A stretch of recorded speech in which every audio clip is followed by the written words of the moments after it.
Woo!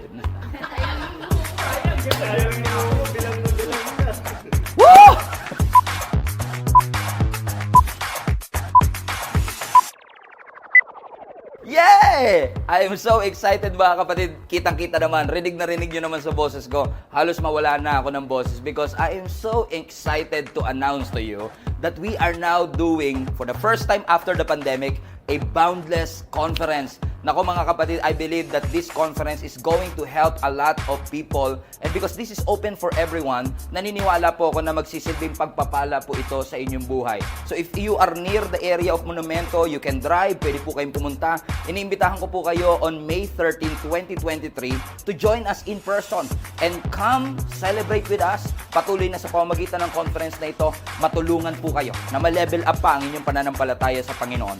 Open po ito sa lahat. You don't have to be a pastor or a leader. If you want to be fed, gusto mo lang maka-receive ng word sa Panginoon sa pamamagitan po ng conference na ito, we are praying that this experience will change your life. That this conference will not just be an ordinary conference, but going to be a life-changing one. For more details, ang link po for registration is now in the comment section. Patuloy po ninyo kami samahan, and I hope to see you in person. See you May 13! Come on! God bless!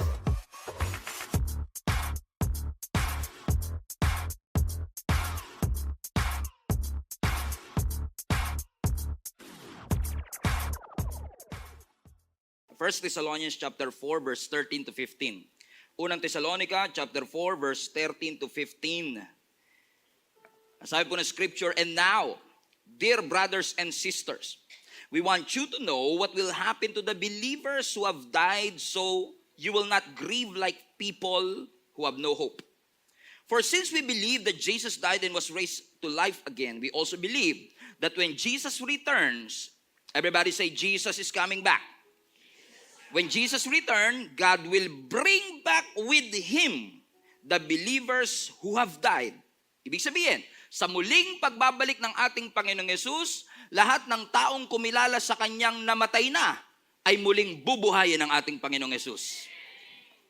Upang makasama siya. Verse 15, and we tell you this directly from the Lord, we who are still living. Paano naman tayo kung sakaling datnan po tayo ng muling pagbabalik ng Panginoon at hindi pa tayo patay? Ano mangyayari sa atin? Ang sabi ng scripture, we who are still living, when the Lord's return, will not meet Him ahead of those who have died. Meaning, mas mauuna yung mga namatay nang nauna sa atin na makakasama ang ating Panginoong Yesus. Let me explain that later on. Ang ating po pag-uusapan ngayon ay pinamagatan ko pong escape or endure. Escape or endure. Everybody say escape. Everybody say endure. Tingnan nyo nga po ang inyong katabi, tanungin mo siya, ilang taong ka na? O di ba sinikreto niya? Hindi niya masabi kung ilang taon na siya. Pero kung ikaw man po ay 5 years old, 50 years old, 65 years old, 70, 80, wala naman sigurong 90 years old kung meron man, it is very clear to all of us that life is so short. Sabi nga po ng Moffats, chapter 3, verse 16, if life is so short, life is short. Amen? Ang buhay natin ay precious. Mahalaga ang bawat segundo, bawat minuto, at bawat oras. Pero kahit gaano kahalaga ang buhay, alam nating maiksi lang ang buhay. You are not just aging, you are dying. Every second na ikaw ay tumatanda, hindi ka lang basta tumatanda, palapit tayo ng palapit sa ating kamatayan. Kaya kapag tayo ay nagbe-birthday, nagpapahanda ka pa ng cake, merong pampalabok at spaghetti, yes, sineselebrate natin na na-achieve natin yung panibagong taon, but in reality, we are one day closer to our death. Ibig sabihin, itinakda ng Diyos at ng tadhana na bawat isa sa atin, kung hindi pa babalik ang ating Panginoong Yesus, tayo ay mamamatay. Pero ang magandang balita, kahit ang kamatayan ay napaka-tragic at masalimuot, wala naman sigurong nagnanais na siya ay mamatay na ngayon, right? Okay, good. Nagkakasundo tayo. Amen? But ang kamatayan is considered to be one of the most tragic thing that could ever happen to a person. Kumbaga, kung mapapapili ka lang, ayaw mo naman eh. Kung maayos naman ang lahat.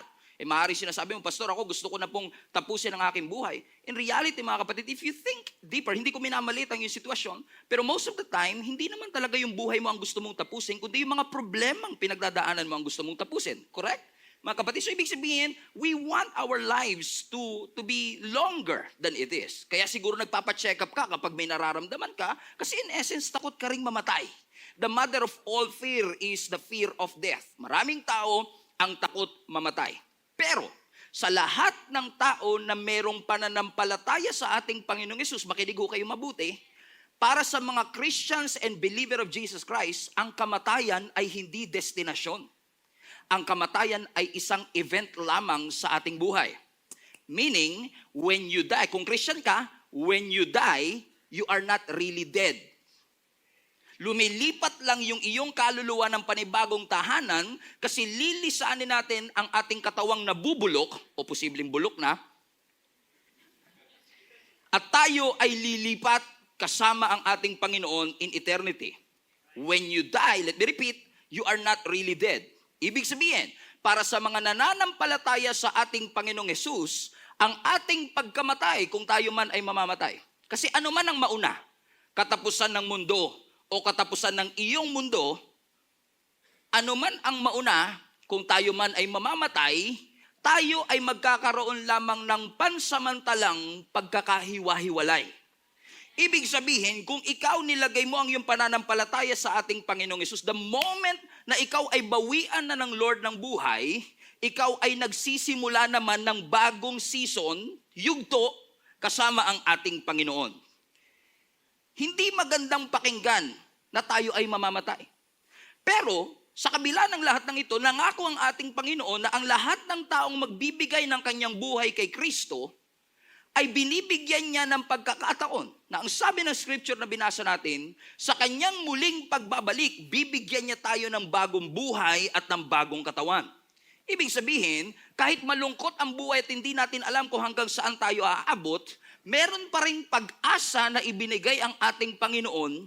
The moment na ang ating Panginoong Hesus ay oo namatay pero muling nabuhay, it is our receipt, katunayan, resibo, na kung kinaya ng Diyos mapagtagumpayan ang kamatayan, ibig sabihin, yung pinaka-tragic at kinakatakutan natin, pinagtagumpayan ng Panginoon, as He is, so are we. Mapagtatagumpayan din natin. The moment you put your trust in the Lord and the moment you commit yourself in Jesus Christ, merong pag-asa para mong nakikishare ka dun sa pangako ng Lord at yung pag-asang kanyang sinabi sa atin. Ibig sabihin, kung ikaw ay mananampalataya at naniniwala sa ating Panginoong Hesus, hindi ka lang umaasa at merong pag-asa sa kinabukasan. Meron ding pag-asa ang iyong nakaraan. Merong pag-asa ang iyong kasalukuyan at merong pag-asa ang iyong future. Do you want to go deeper? Let's go deeper. Ibig sabihin, kung ikaw ay mananampalataya ng ating Panginoong Hesus, may pag-asa sa nakaraan. Bakit? Sapagkat gaano man katindi ang iyong naging nakaraan, gaano man kalalim ang iyong naging kasalanan, anuman ang ating nakaraan, gaano man karumi ang ating pinagdaanan, merong pag-asa because yes, our sin is great, but our God is greater. Our sin is great, but our Savior is greater. May pag-asa sa nakaraan. May pag-asa ba sa kasalukuyan? Yes, kasi nangako ang Panginoon na anuman ang iyong pinagdadaanan, nasa mountaintop ka man or valley low, kasama mo lagi ang Panginoon. Ibig sabihin may pag-asa. Pero may isa pang pag-asa.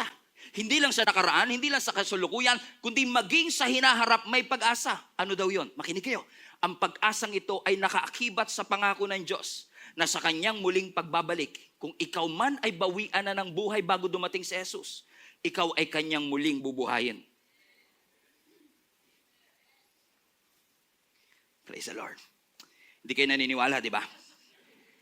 Kaya pala, okay. So kung ganun pala, basta ikaw pala may faith kay Lord, yung pagkamatay mo'y temporary lang, ibig sabihin, kapag may namatayan pala ako ng mga kamag-anak o ng aking mahal sa buhay, pero sila'y kumilala naman kay Kristo, para ko na rin sinabing, pansamantala lang silang umalis, pero magkikita din kami.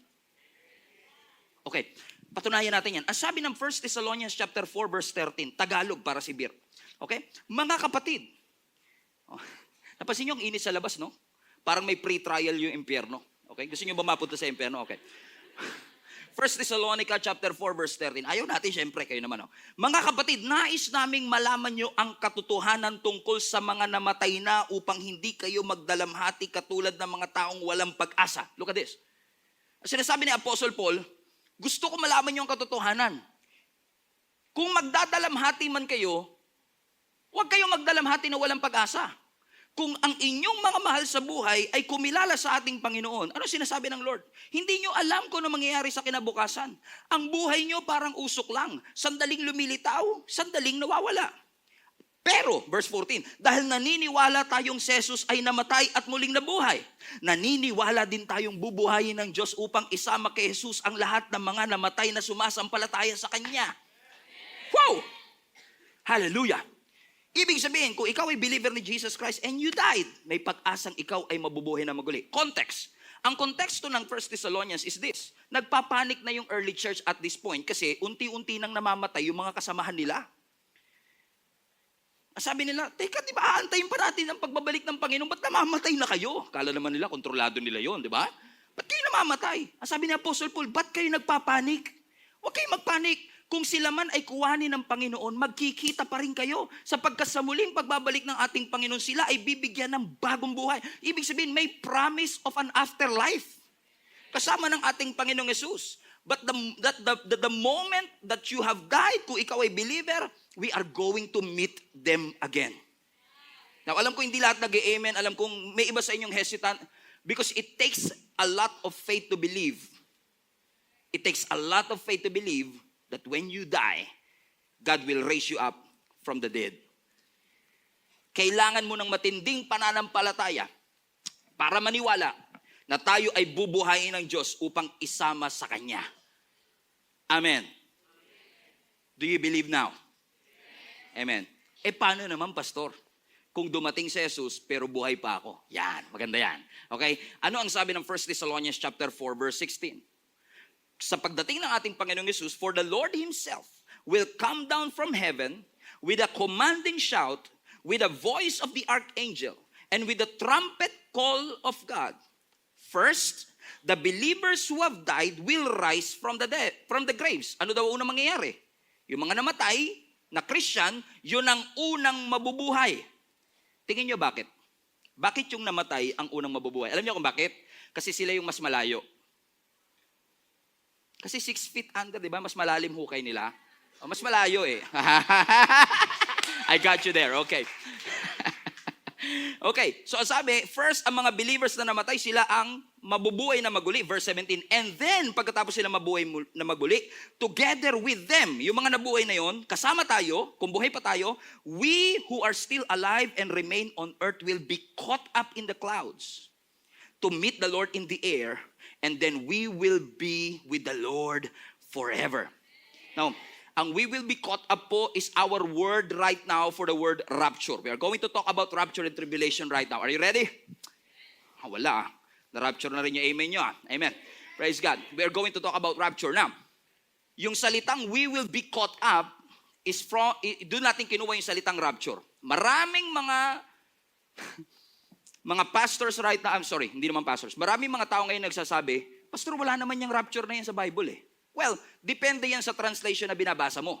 Kasi kung binabasa mong translation is Latin, nakalagay doon that we will be rapturis. Kung tayo'y buhay pa, we will be rapturis. Okay, let me just break it down again. Pagbalik ni Jesus Christ, yung mga patay mauunang buhayin basta kumilala kay Kristo. Klaro? At pagkatapos lahat ng mga kamag-anak natin kumilala kay Kristo, kung buhay pa tayo, makakasama natin sila kasi tayo ay irarapturis. Ang salitang rapturis, doon natin kinuha yung salitang rapture. Nang ibig sabihin ng rapturis is to snatch away. Parang yung wallet mo, in-snatch, hindi mo na malayan, wala na bigla. Yun yung ibig sabihin ng rapturis. Sa isang kisap mata, in the twinkling of an eye, in a moment, we will be caught up in heaven. We will be rapturis at bigla na lang tayo maglalaho dito sa mundong ito. There you go. That's your word for rapture. Now, ang tanong, ba't kami maniniwala sa rapture na yan, Pastor? Meron bang biblical proof na totoong nagkaroon ng rapture before? Yes. Kilala niyo si Enoch. Si Enoch, hindi siya namatay. Bigla na lang siya dinagit ng Panginoon. Hanggang ngayon, buhay pa siya. Si Elijah sa Bible, ang sabi ng scripture, bigla na lang siya dinagit sa harapan ni Elisha mismo. Sa pamamagitan ng isang karwahe, bigla siyang, he was, in essence, rapturous. He was caught up. And Elijah is still alive right now. In a moment, in a twinkling of an eye, sa isang kisap mata, wala na yung wallet mo. Na-snatch na. Ganun din, eksakto ang gagawin ng Panginoon. Sa kanyang muling pagbabalik, ang lahat ng buhay pa na mananampalataya ng ating Panginoon, genuine na nananampalataya sa Diyos, will be, will be caught up with Him. Kukuhanin tayo ng ating Panginoon, and we will be with our loved ones na nauna sa atin. So, ibig sabihin, pagdating ng rapture, magkakaroon ng grand reunion ang lahat ng mga mananampalataya ng ating Panginoon. Pwede niyo po ba sabihin sa katabi mo, see you in the clouds? See you in the clouds. Kasi magkikita-kita tayo doon. Mauna ka man sa akin ngayon o ako mauna sa iyo. Pagdating ng pagbalik ng ating Panginoong Hesus, we will see each other in the clouds. But wait, ang catch, it can happen anytime. Actually, it could happen now. Tignan mo yung katabi mo, kinuha na, tulog na. Kinuha na, nahugot na. Amen. Can you imagine habang nagsiservice tayo in the rapture? Adyo kaninang umaga habang nagsiservice kami, bigla may tumunog na kala ko rapture na kinabahan kami. Uy! Bigla na lang may nawawala Why? Because the rapture is one of the most important aspect of eschatology, the study of the last. Bakit mga kapatid? Sapagkat the rapture will be one of the most glorious thing that will ever happen in all of human history. Glorious. Sobrang ganda. Alam ko, marami na kayo napanood tungkol sa rapture. Yung Left Behind, for example, na kapag ni-rapture ka, parang dahan-dahan kayong pumapanik. Hindi po ganun ang sinasabi ng Bible Na dahan-dahan, uy, kasama ka rin pala. Uy, kasama ka rin pala. Uy, bagal mo Bigat mo kasi, kaya ang bagal. Di ba? Hindi ganoon mga kapatid. Sabi, in the twinkling of an eye, bigla ka nalang magugulat, wala ka ng katabi. And how many genuine Christians do we have right now in our world, in earth? Probably 500 million, 1 billion genuine Christians on earth. And all of a sudden, out of nowhere, bigla na mawawala yung 1 billion Christians all over the world. The economy will crash. Ang mga sasakyan magbabanggaan. Ang mga negosyo bigla mawawala ng tao. Ang mga LRT mababangga kasi yung driver Christian. Amen? Because we will just be caught up in heaven. Glorious. But at the same time, the most horrific thing that could happen in all of our history. Kasi kung may mapupunta kasama kay Lord, merong maiiwan. Kung merong madadagit, merong maiiwan. At ang rapture, global. Kahit saang parte ka ng mundo, sa pagdating ng ating Panginoong Hesus, ready or not, naliligo ka man o kumakain, hindi natin mape-preempt at mapopos ang rapture. It's going to be glorious, it's going to be global. Question, gusto niyo po bang makasama? Tanungin niyo ang katabi mo, gusto mo makasama? O yung pagtulog mo, iiwan ka dyan, tamo. Pero lang Bakit? Bakit importanteng tinuturo ko ito sa inyo? Sapagkat, ang sabi ng scripture, lahat ng maiiwan at hindi na rapture, in essence, will experience what we call the Great Tribulation. Everybody say Great Tribulation. Alam kong ang buhay natin ngayon parang tribulation na kagad. And yes, our life is difficult, but your life doesn't have to be miserable because God is with you. And yes, we experience tribulation because Jesus already told us, in this world, you will experience tribulation, but take heart, for I have overcome the world. So may tribulation na, pero what I'm talking about is not just an ordinary tribulation or suffering, but actually the great tribulation that is about to come. Let me explain. Ang great tribulation, ang isa sa pinakamalagim na mangyayari sa ating history. It is a future event. Ibig sabihin, hindi pa siya nangyayari, but by faith we believe that what Jesus have said is going to be true. Correct? Bakit nakakatakot? Bakit malagim ang tribulation? Sapagkat sa panahon ng tribulation, ibubuhos ng Diyos ang kanyang galit sa lahat ng taong may iwan dito. para magkaroon kayo ng context, kaya ibubuhos ng Lord ang kanyang galit sapagkat sa loob ng panahon ng Great Tribulation, maghahari ang Antichrist. Pamilyar kayo sa Antichrist? 666, the beast.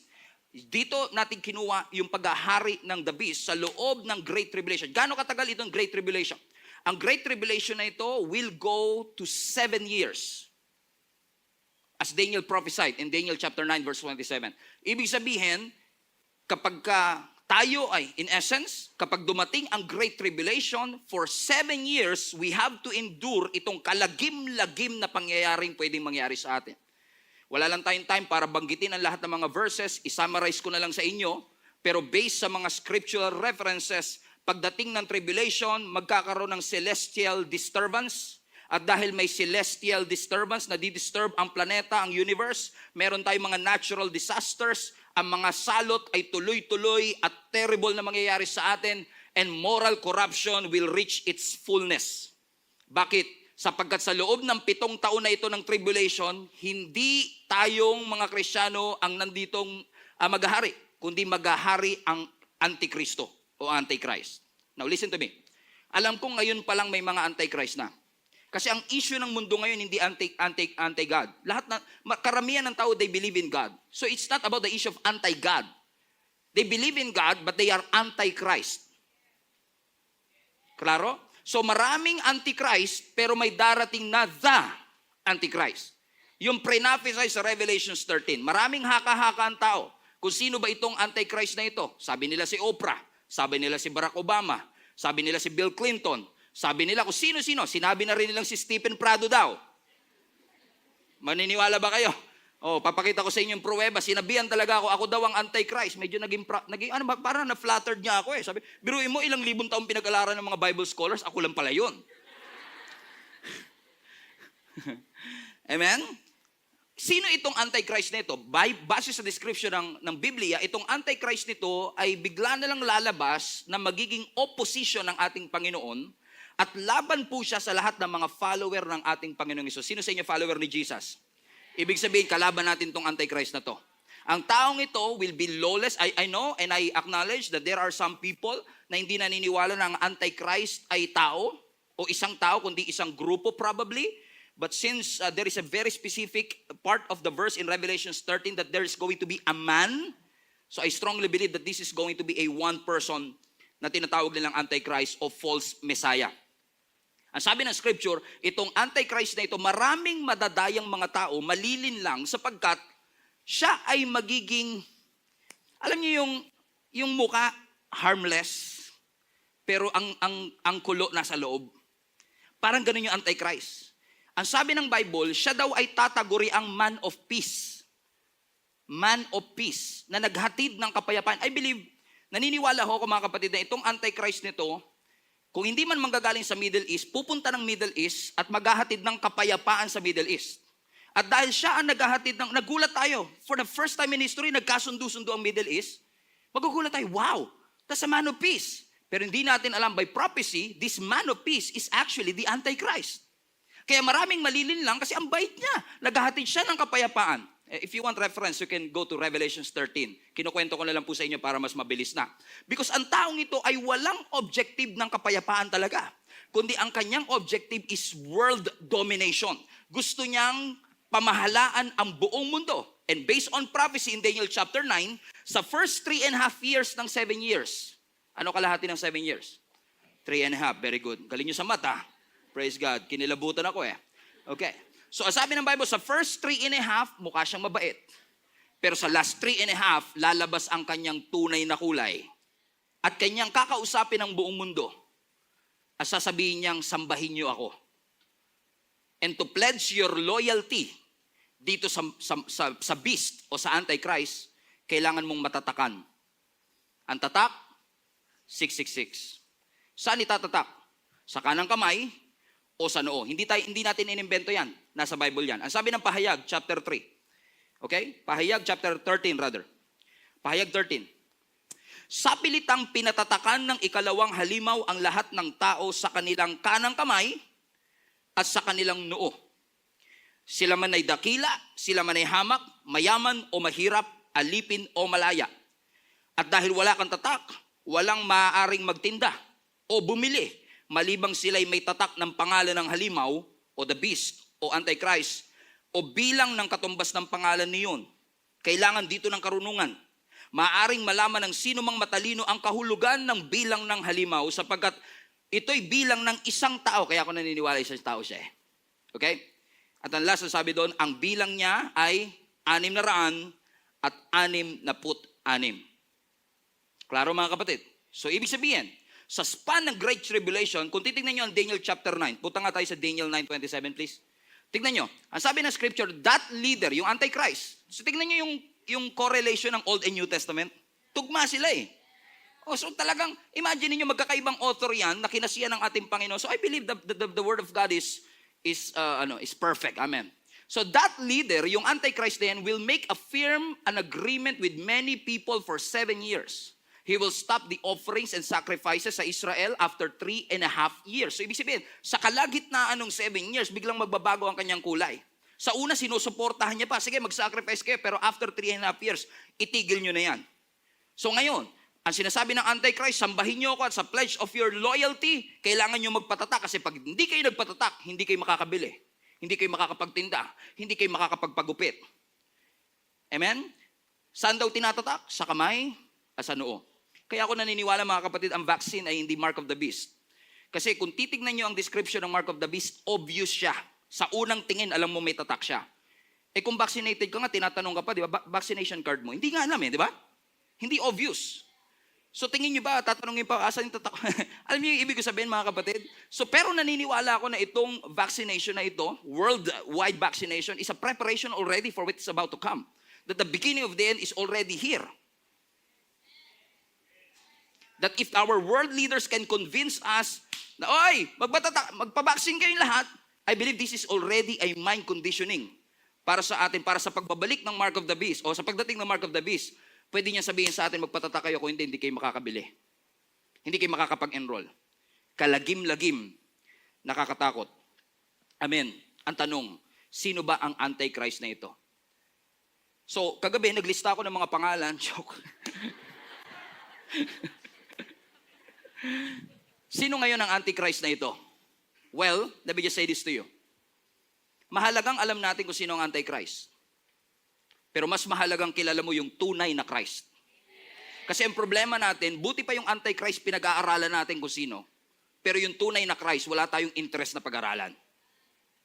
Make sense? Amen?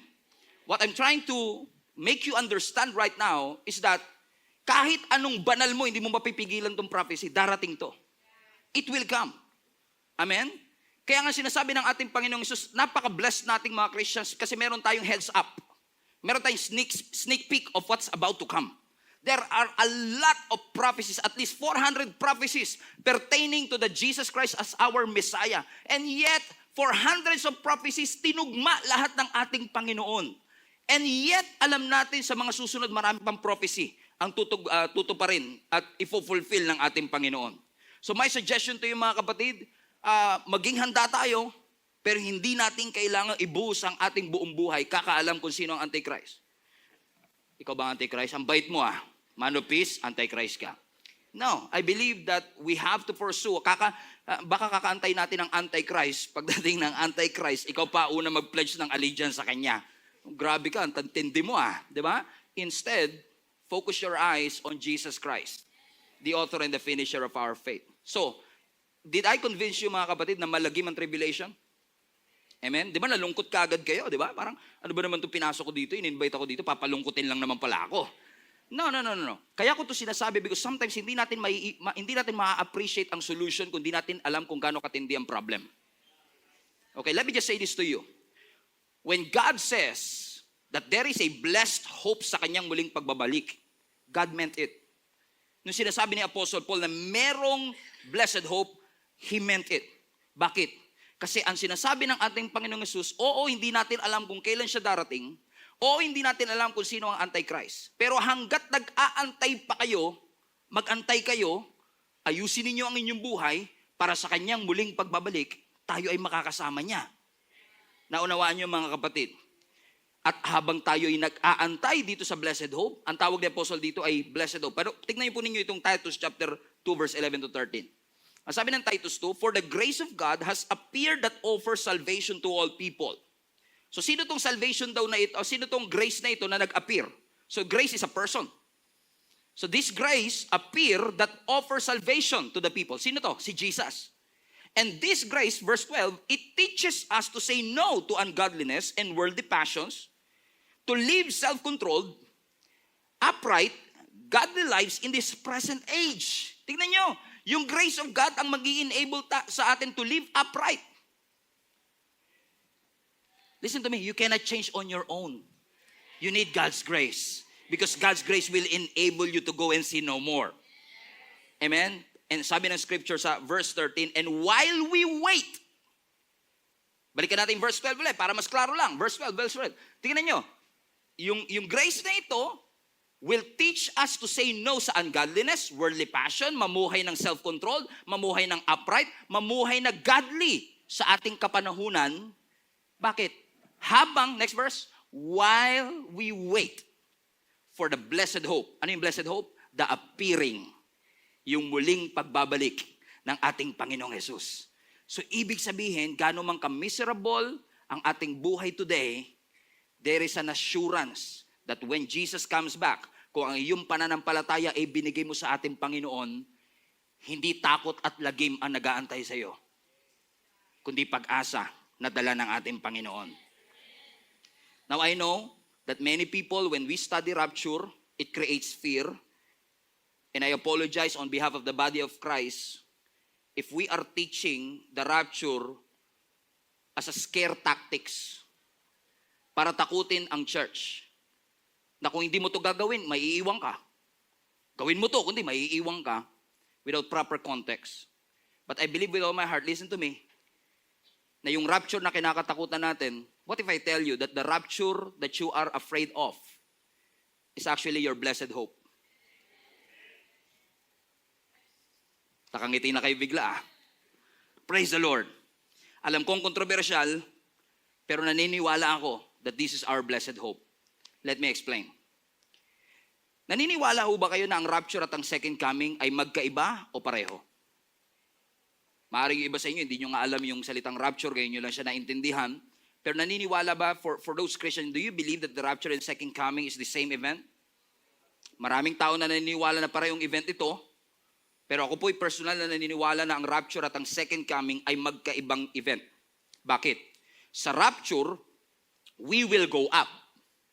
Sa second coming, Jesus will come down. Sa rapture, Jesus will come for His church. Sa second coming, Jesus will go back with the church. Kasama tayo. Klaro mga kapatid? So magkaiba ang rapture at magkaiba ang second coming. Now alam ko, maaaring iba-iba ang ating paniniwala kasi iba-iba rin yung ating paniniwala patungkol sa timeline nito. Gusto ko na kagad mag-disclaimer. Magkaiba man tayo ng paniniwala patungkol sa timeline ng rapture.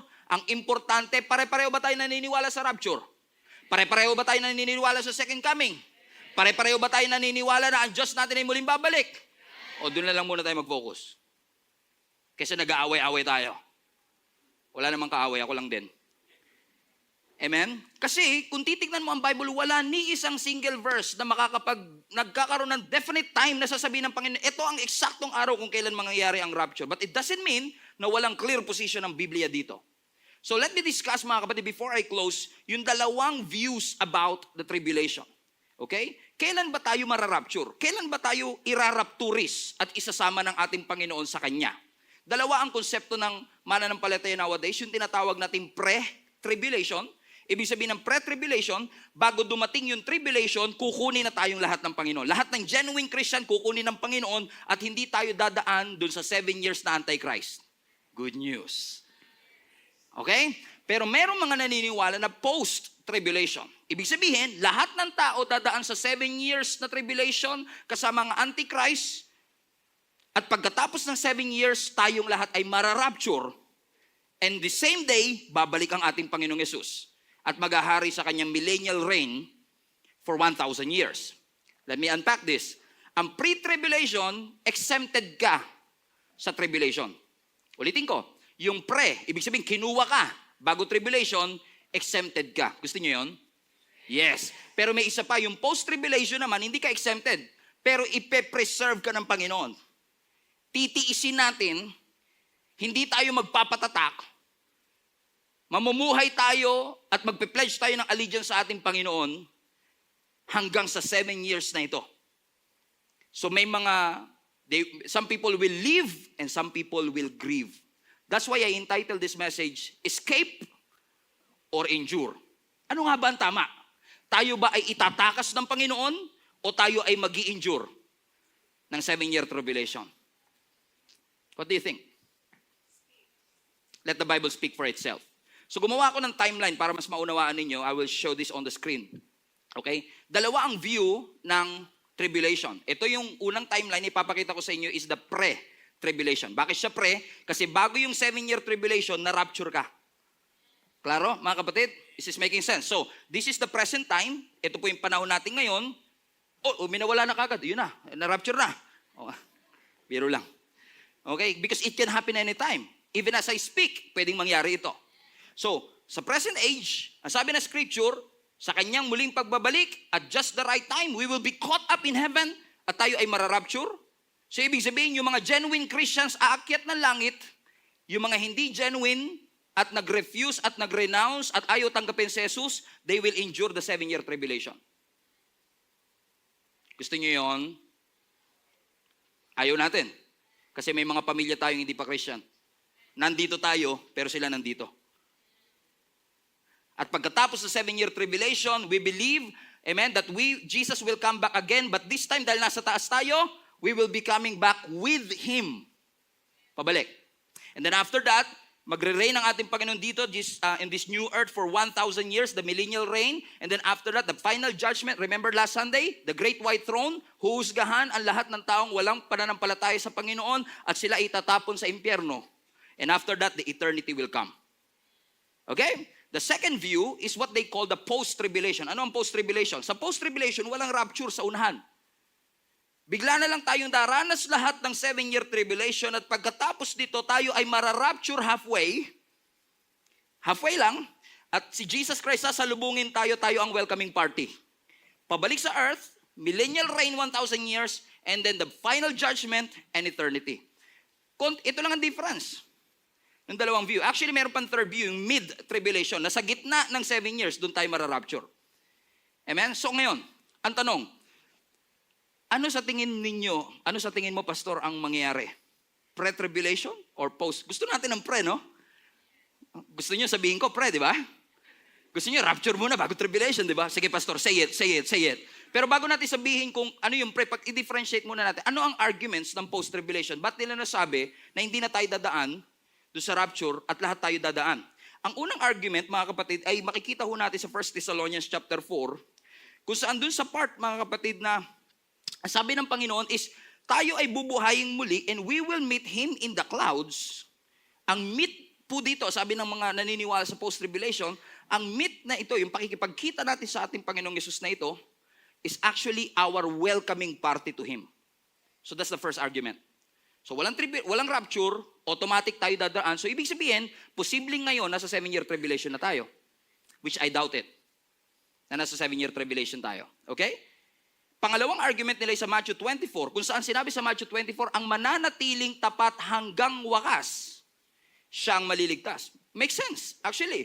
Kasi posible nga naman na pagtitiisan natin yung 7-year tribulation, pero yung mananatiling tapat, walang tatak, walang pledge of allegiance sa Antichrist, yun ang mga maliligtas at makakasama ng ating Panginoon. Amen? So,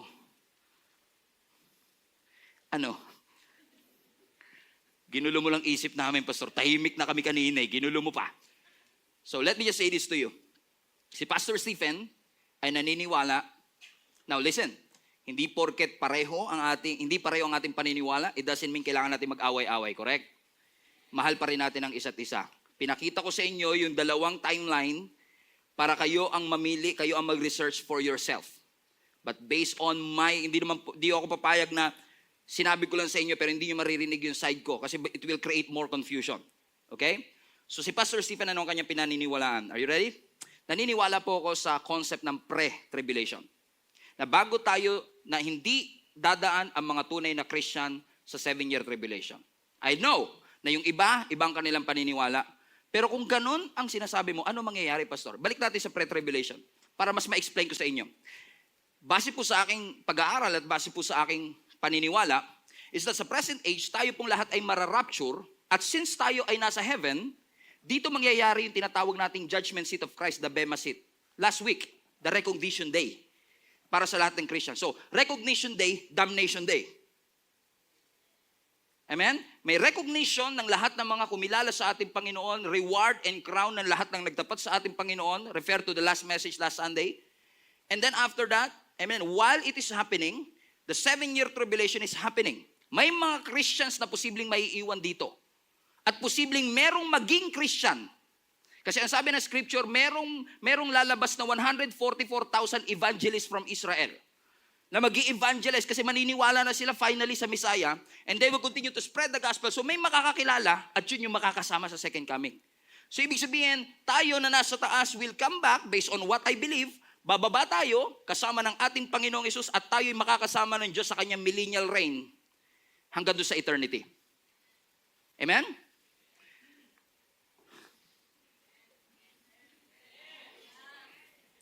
Sana naintindihan. Parang teacher na teacher ako ngayon, di ba? Ibang-iba yung aura natin ngayon, di ba? Parang teacher na teacher. So, can you defend that, Pastor? Okay. Based on the Bible verses that I've heard, ito po ang aking mga arguments kung bakit ako naniniwalang pre-tribulation. Number 1, kaya ako naniniwalang pre-tribulation because kung babasahin nyo ang Book of Revelations, basahin nyo ang Book of Revelation, 22 chapters yan. Sa first 3 chapters, laging nababanggit ang church. Pero sa 4 to 22, walang nabanggit na kahit isang salita na church. Alam niyo kung bakit? Wala na tayo. Nandun na tayo sa taas. Dinidetailed sa Revelation yung mangyayari dun sa end times. Pero mapapansin nyo, from Revelations 4 up to 22, wala nang banggit ng salitang church. Which I believe the reason kung bakit tayo ay caught up na. Tayo ay kasama na ng ating Panginoon in heaven. Argument number 2, kaya ako naniniwala sa pre-tribulation, kasi kung mapapansin ninyo, every time na ang Diyos ay magbubuhos ng kanyang galit, kay Lot, naalala niyo si Lot? Bago ng Lord binuhos ang kanyang galit, niligtas muna niya si Lot. Si Noah, bago ng Lord binuhos ang great flood, niligtas muna niya si Noah. Hindi sa lahat ng pagkakataong ganito. Pero naniniwala ako mga kapatid na itong great tribulation, the outpouring of God's wrath, yung kanyang simbahan ay kanyang ililigtas at i-deliver upang hindi tayo dumaan dito. Amen? Is there any proof, Pastor? Look at this verse for your reference lang. 1 Thessalonians chapter 1 verse 10. Tignan niyo po itong 1 Thessalonians 1. Ang sabi po dito, and to wait for His Son from heaven, everybody read this with me, whom He raised from the dead, Jesus, who rescues us from the coming wrath. He rescues us from. Hindi sinabing He sustained you through the coming wrath. Hindi sinabing He will keep you during that coming wrath. Ang sabi, He will keep you. Ibig sabihin, iiwas ka niya sa darating na outpouring na galit. Revelation chapter 3 verse 10. Since you have kept my command and endure patiently. By the way, sa mga nagtatanong sinong qualified sa rapture, naniniwala ko itong qualification. Ako lang to ha. Naniniwala ko ito ang qualification. Since you have kept my commandment and endure patiently. Ang sinasabi ng Panginoon dito in essence sa context ng Revelation 3, dahil kayo ay nagtapat, sumunod sa aking utos. Which I believe this is a proof of a genuine Christian. Yung sumusunod sa kanyang kautusan and is keeping our word. Correct? At dahil sinunod nyo ang aking utos, I will also keep you from the hour of the trial that is going to come to the whole world to test the inhabitants of the earth. Make sense? Diba? He will keep you from. Iiiwas ka niya sa trial. 1 Thessalonians chapter 1 verse 10. Mas marami ako nakitang verses that will justify pre-tribulation kaysa sa post. 1 Thessalonians chapter 1 verse 10. And they speak of how you are looking forward to the coming of God's Son from heaven, Jesus, whom God raised from the dead. He is the one who has rescued us from. Nababasa niyo po ba yung nababasa ko? Yes. Another verse, 1 Thessalonians chapter 5 verse 9. 1 Thessalonians 5:9. For God did not appoint us to wrath, but to obtain soteria, salvation, through our Lord Jesus Christ. In essence, God will deliver us, save us from the coming wrath, which I believe in the post-tribulation. Pre-tribulation rather. In fact, kung papairalin ko naman ang aking logical explanation, paki-flush nga po uli ang post-tribulation timeline, yung post. Kung papairalin ko ang aking logical thinking, kung talagang post po, and I don't mean this to insult anybody, again, pwede pong magbago yung aking stand ngayon in the future. Pwedeng mangyari. But based on what I've been learning sa Lord ngayon, I believe in the pre-tribulation. Again, kung talagang post-tribulation, paano natin malalaman na nagsisimula na yung 7-year tribulation? Kasi sa pre-tribulation, once na nag-rapture, alam mo, start na yung 7 years. Pero dito, walang clue kung kailan siya magsisimula. Amen? So, for me, logically, I think, parang mas okay sa akin. Hindi dahil gusto kong maligtas muna ako bago ko dumaan sa tribulation, but it makes sense to me that God's love will enable us to be saved and delivered from the coming wrath of our God. Aren't you grateful, mga kapatid, sa Diyos natin na buhay, that when we meet our bridegroom, He's going to save us and rapturous us sa harapan ng ating Panginoon. And as I close this, mga kapatid, when I say that this rapture is going to be glorious, alam niyo kung bakit? Kasi hindi lang tayo biglang kukuhanin ng Panginoon. Merong regalo ang Panginoon sa bawat isa sa atin. Gusto niyo po ba ng regalo? Gusto niyo po ba ng sekreto? Alam niyo si Apostle Paul, binigyan niya tayo ng secret. So, okay, may ngaya. Sekreto lang natin to. Okay? 1 Corinthians 15. 1 Corinthians 15, 51 to 53. But let me reveal to you a wonderful secret. We will not all die, but we will all be transformed. Now, listen. Verse 52, it will happen in a moment, in a blink of an eye, when the last trumpet is blown. For when the trumpet sounds, those who have died will be raised to live forever. And we, kung buhay pa tayo, kung ngayon yan darating, who are living, will be transformed. Ano yung transformation na yun? Verse 53, for our dying bodies must be transformed into bodies that will never die. Our mortal bodies must be transformed into immortal bodies. Now listen, sa rapture, instant tayong kukuhanin, pero hindi lang tayo basta kukuhanin. Yung katawan mo, papalitan ng Diyos ng bagong katawan. Listen. So hindi lang pala siya rapture day, transformation day, metamorphosis day. Nasabi ng scripture, yung katawan nating nabubulok, o posibleng bulok na, yung katawan nating nabubulok ay papalitan ng Diyos ng isang katawang hindi nabubulok. Ang tawag ng Bible dito is glorified body. Yung perishable, magiging imperishable. Ibig sabihin kung imperishable siya, hindi ka na magkakasakit dito sa katawan na to. At lahat ng mga imperfections, wala nang bilbil.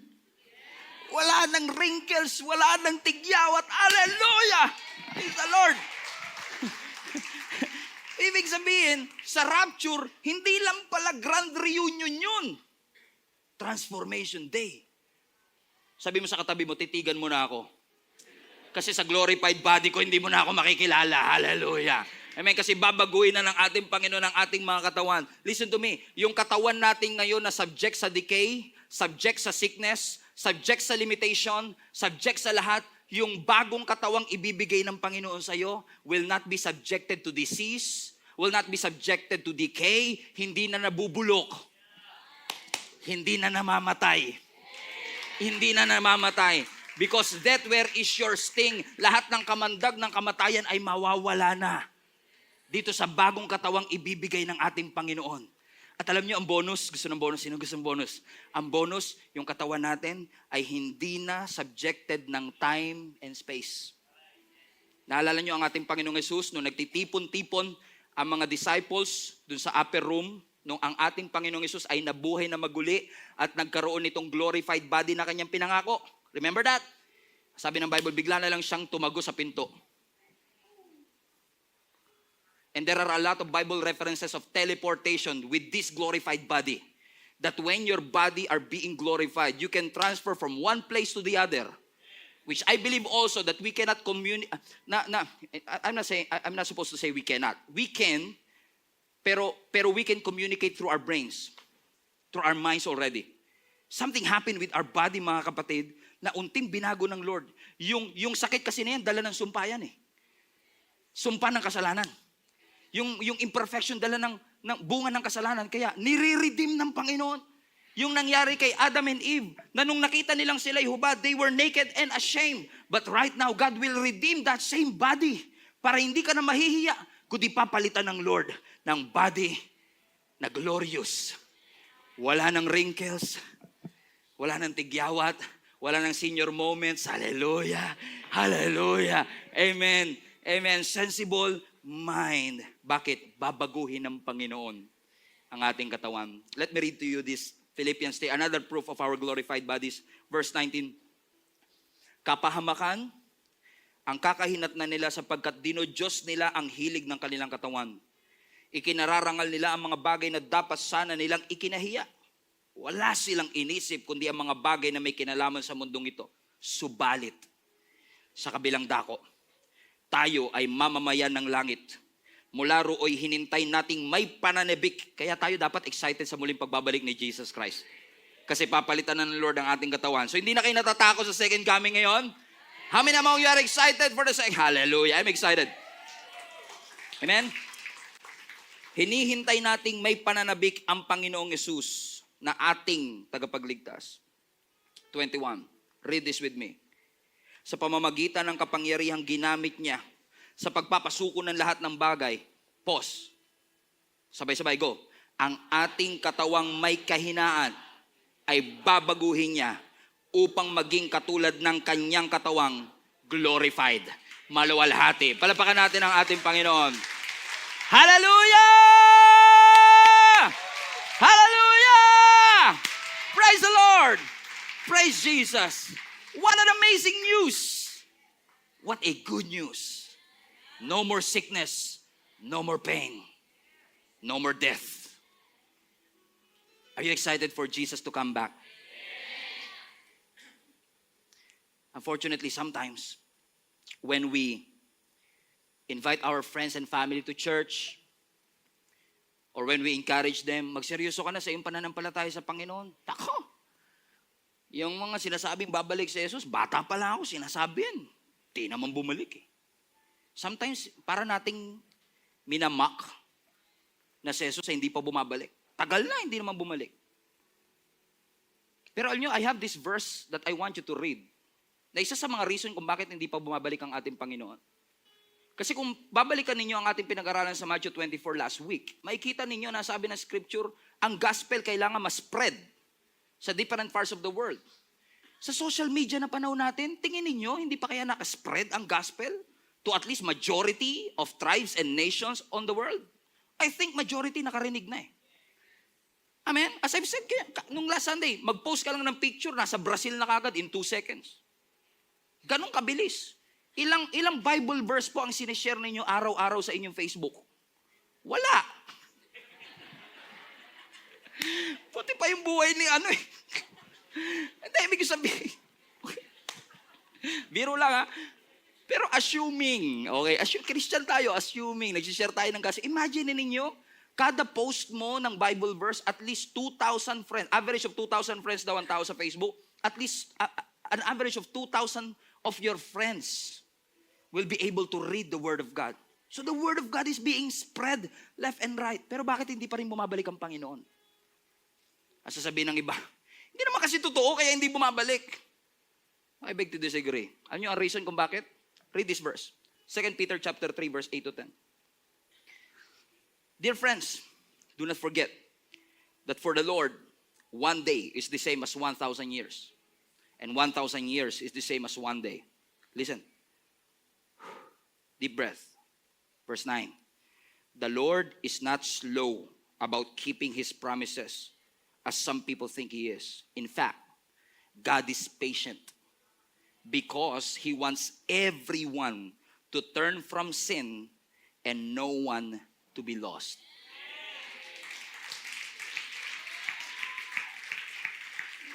So ngayon, inaasar natin yung mga kasama natin sa church. Di naman bumabalik. Alam mo kung ba't di bumabalik? Dahil sa'yo. Pasensyoso ang Diyos. Gusto kanyang bigyan ng pagkakataong magbago. Gusto kang bigyan ng pagkakataon ng Diyos na magsisi para makasama ka sa rapture na ito. Kung ngayon ba mangyayari ang rapture? Kung totoo ang rapture at ngayon ito mangyayari? Do you have an absolute confidence that you will be part of this? I'm sure. Kalahati sa atin hindi sure kung tayo makakasama. Kasi mismo tayo hindi tayo sure kung genuine ang ating pananampalataya. Because yes, our God is our God on Sundays. Pero pag Monday, we forget Him. Nakalimutan natin ang Diyos from Monday to Saturday. And to make matters worse, mga kapatid, ang pinaka nakakatakot sa lahat is that you will be raptured, but our families will endure the great tribulation. And they will not be able to encounter Jesus. Nasa loob lang tayo ng iisang mga pamilya, mga kapatid. At sinuturo sa atin ng Panginoon through this series is for you to be woken up. Wake up! Gumising ka! Hindi natin alam kung kailan darating. Hindi ako nandito para i-guilt trip tayo. Hindi natin minamak ang Panginoon. Matagal pa naman yan ang Panginoon. Pasensyoso ang Diyos. Binibigyan niya tayo ng pagkakataon. He's not coming back yet, I believe, because He's waiting for you. He's waiting for us. Inaantay tayo ng Panginoon na tayo makapagsisi sa ating mga kasalanan at ang ating pamilya ay madala natin sa ating Panginoon. Upang hindi sila dadaan ng great tribulation at hindi sila haharap sa great white throne. Kundi sama-sama tayong haharap sa Bema seat of Christ. And all of us will receive the crowns that God has promised for everyone who believed.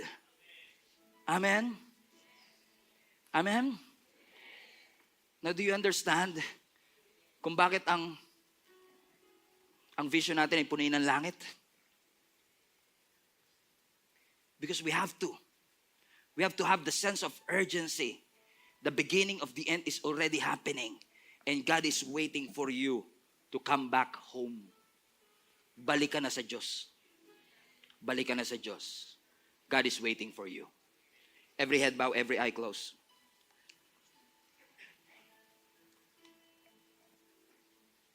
You are amazing, God. Napaka-mapagmahal mo. Napakabuti mo. You're patient enough, Lord God, to wait for us because you want us all to be saved.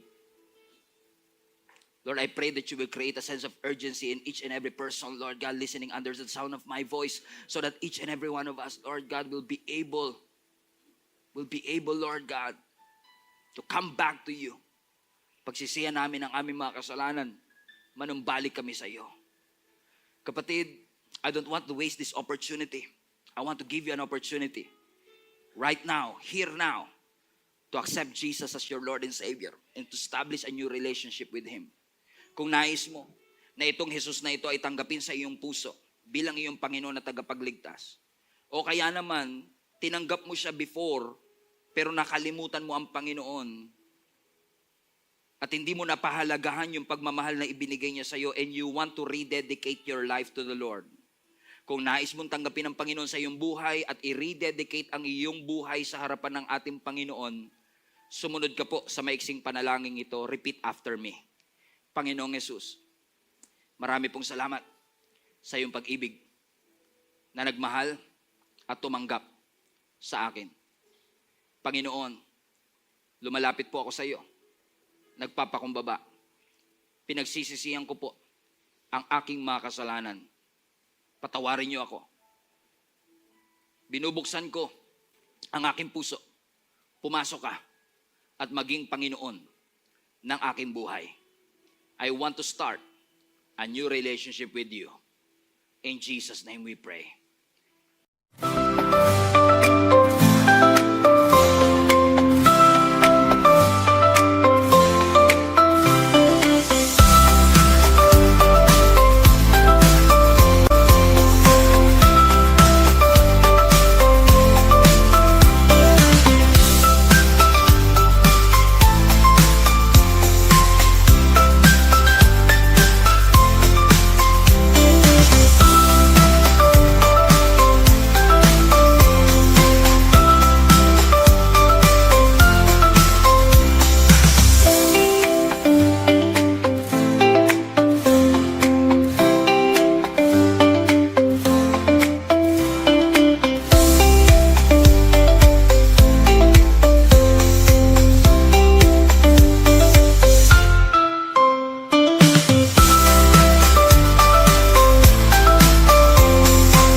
everyone, Lord God, who have accepted you and rededicated their lives to you.